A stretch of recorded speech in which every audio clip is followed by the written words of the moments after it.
Wielding a sword in your teeth is tactically absurd, yet for Roronoa Zoro, it's the only way to fight. Most fans think Santoryu is just about power, an over-the-top anime gimmick that lets Zoro overwhelm opponents with sheer force, but the truth is far deeper than spectacle. That third blade isn't there because Zoro wants more damage. It exists because of a promise made between two children who dreamed of reaching the top of the world. To understand why Zoro fights the way he does, we have to look at something most people ignore, the impossible physics of Santoryu. Because from a real-world perspective, Zoro's fighting style shouldn't work at all. Traditional swordsmanship, especially Japanese disciplines like kendo or kenjutsu, are built on efficiency. Every movement is designed to maximize control while minimizing strain on the body. Two hands on a sword allow a fighter to generate power, maintain balance, and precisely direct the blade's edge. But Santoryu completely shatters that logic. Holding a katana in your mouth immediately creates a massive anatomical problem. The human jaw simply isn't designed to function as a weapon grip. Bite force might be strong, but it's not meant to stabilize a 2-foot blade while the rest of the body is twisting, lunging, and striking at high speed. Imagine the strain this would put on the neck. Every time Zoro swings his arms, momentum transfers through his shoulders and spine. The third sword would naturally whip around uncontrollably, placing enormous pressure on the jaw joints and cervical vertebrae. One wrong movement could dislocate the jaw or severely injure the neck. And yet, Zoro doesn't just manage it. He fights entire battles like this, which suggests something important about his physical conditioning. Zoro's body isn't normal, even by the exaggerated standards of the world he lives in. From the very beginning of his journey, his training bordered on self-destruction. Endless push-ups, weightlifting with absurdly heavy barbells, brutal endurance routines, everything about his lifestyle was designed to push his body beyond human limits. His neck, shoulders, and jaw must be unbelievably strong just to support the third blade during combat. But even that explanation only goes so far, because strength alone doesn't fix the deeper problem. The third sword is mechanically inefficient. It reduces breathing efficiency, blocks part of Zoro's vision, and introduces a weapon that he technically can't control with his hands. Any real swordsman would consider it a disadvantage, unless it wasn't about efficiency at all.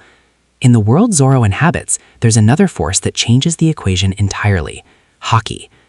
Haki is often described as spiritual power, an extension of one's will. When a swordsman channels their spirit through a blade, that weapon becomes more than steel. It becomes a physical manifestation of their resolve.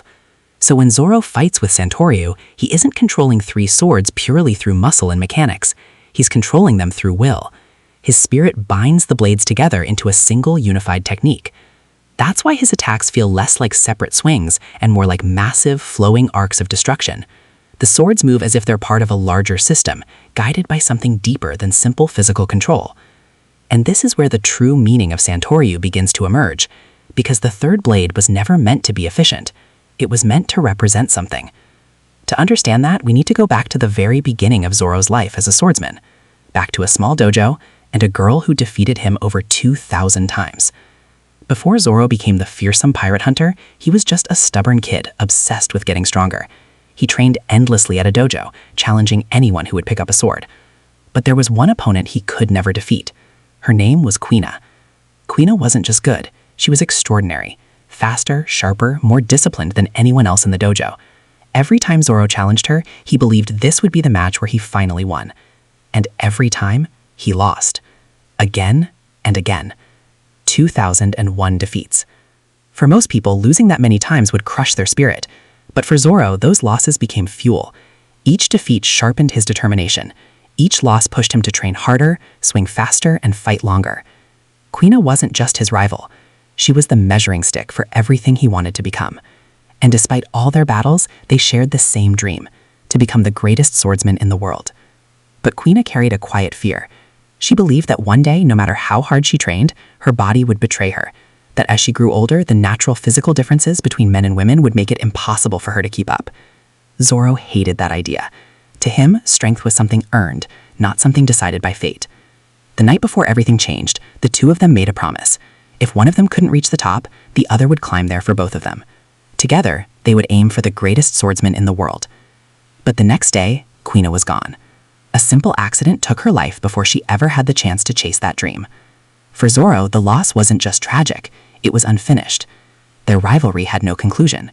Their promise had no resolution.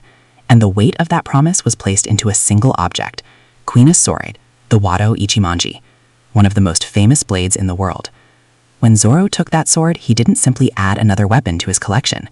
He accepted responsibility for her dream. And this is where Santoryu stops being about combat and becomes something symbolic. Most swordsmen wield their blades with their hands, but Zoro chose to hold the Wado Ichimonji in his mouth. Not because it was practical, because it meant he could never forget it was there.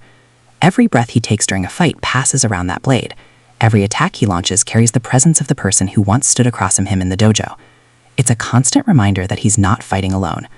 2 hands hold 2 swords. But the third sword represents Kuina. Her ambition, her promise, her dream of reaching the top. In that sense, Santoryu isn't a 3-sword style. It's a 2-soul style. Zoro isn't just fighting for himself anymore. He's fighting for both of them. And that emotional weight changed everything about how he grew as a swordsman.